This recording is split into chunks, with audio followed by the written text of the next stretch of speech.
some of the questions we start to go through are, I think, a little bit more on the external side, because this is a view that we haven't seen, certainly as you start to think about things like a kill chain, how you can hop across and have a lot more lateral movement across organizations, kind of where that comes from.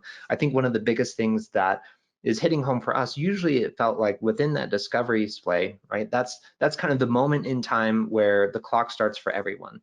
So there might be automated attacks, other pieces that are coming through, just trying to hit all the easy buttons, which is why, hardening your devices, making sure that they are up to date is really important.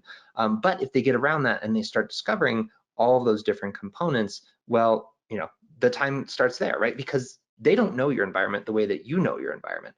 And so that's one of the areas where you can start to think through, okay, if you were an attacker, where would you go first, right? You can start to play, you might not have the budget for red team, but you can have red team mentality of kind of starting to think some of those pieces. But one of the disturbing trends you just showed there, Patrick, is kind of they're now starting to accelerate that and kind of go into a little bit deeper. One of the questions that we have coming through is, on that initial graph that you showed, there's a lot of different types of attacks, kind of starting from viruses and worms, as we all knew it, into more complex like botnets, but then also even into supply chain attacks that have kind of captured a little bit more of the news cycle. I'm curious, are you still seeing some of those supply chain attacks as kind of the most critical ones, or what are some of the things that you might be anticipating or thinking about as we go into 2023? Absolutely. Now, I guess to best address that, I wouldn't say supply chain attacks are the most critical ones, because every attack out there is critical. We need to be prepared for all of them, and identification, understanding, and ability to respond to them. I would be comfortable in saying that a lot of organizations may not be as prepared as they'd like to be to address things such as supply chain compromise attacks. And that is just due to an overwhelming trend in more of a legacy approach, looking at primarily just file-based threats such as adware, malware, or ransomware, or potentially not analyzing behavioral type attack vectors beyond just what a process is or what a process can do, which ultimately is why we really suggest having these multiple layers in place. On that approach for file-based and fileless threats that are inherently malicious. That is something that a next generation antivirus solution can assist us with. But beyond that, we need to be aware that there's always going to be new threats out there today. And unfortunately, if there's anything we learned from the past couple of years, it's that it could be things that we have trusted for years on end being misused for this malicious activity.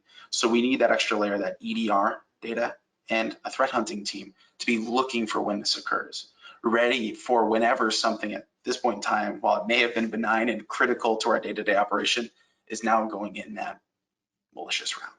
So it's hard to say that there's one thing that is more critical than others. I think if we were to take anything out of this as a whole, it's that the most critical thing is what is present amongst all of your environments, regardless of whether you have end users at home, remote, hybrid, whatever it may be. And that ultimately is going to come down to two key things: endpoints and identities, the things that stay consistent across the board. Now, once again, not to say you should not put other layers in place, you absolutely should. But as we go into the world we are in today, I know a lot of people will be faced with very difficult budgets, but an overwhelming amount of things that they want to implement to protect their organization and their users. So I do suggest starting with what is apparent across the board if you are found with troubles amongst getting everything that you're looking for today. Perfect. And I think that you hit on an important topic there too, is kind of as we go into that motion, thinking about the budget. So say, we only have so much money to protect this house. What are the best ways to do that? We have a combination of internal tactics, making sure that, devices are hardened, making sure that they're being patched, right? So even though they're as up to date as possible in terms of how we see them outside in the world, but then also the external landscape.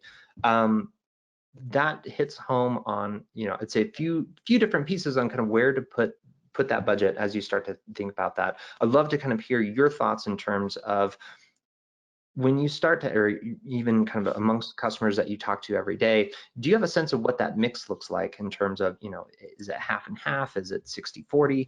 Or where people might be planning some of those purchases out in the new year?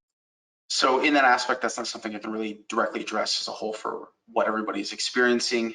I would say when approaching these budgets, what they're really looking for primarily is outcome versus cost. And while there are many different ways to to approach an outcome,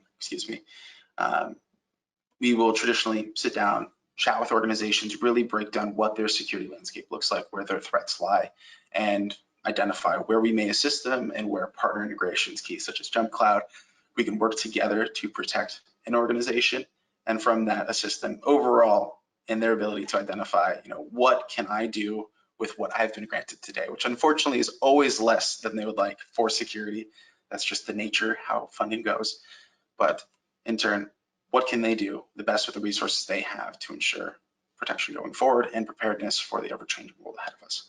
Yeah, and I think that's another element that we've found within our own IT trends report was when you're looking ahead in terms of security, we actually found that about 44% are going to be reducing kind of the overall security budget, or they're anticipating that.